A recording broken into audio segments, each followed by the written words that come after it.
بسم اللہ الرحمن الرحیم۔ السلام علیکم۔ ویلکم ٹو ایجوکیشن آف اسلام۔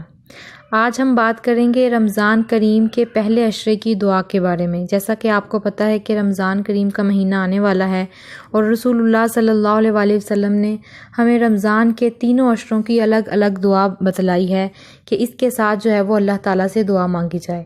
رمضان کریم کا پہلا عشرہ جو ہے وہ رحمت کا عشرہ ہے، اور اس میں جو ہمیں دعا بتلائی گئی ہے وہ یہ ہے، رب اغفر وارحم وانت خیر الراحمین، جس کا ترجمہ یہ ہے، اے ہمارے رب مجھے بخش دے، مجھ پر رحم فرما، تو سب سے بہتر رحم فرمانے والا ہے۔ اس کے علاوہ اور بھی بہت زیادہ اذکار جو ہیں وہ احادیث میں آئے ہیں۔ یہ پہلے عشرے کی دعا ہے، یکم رمضان سے 10 رمضان تک جو ہے وہ اس دعا کو کثرت سے پڑھا جائے۔ اس کے علاوہ آپ سے گزارش ہے کہ میرے چینل ایجوکیشن آف اسلام کو سبسکرائب کریں اور ساتھ لگے بیل کے آئیکن کو کلک کریں۔ شکریہ۔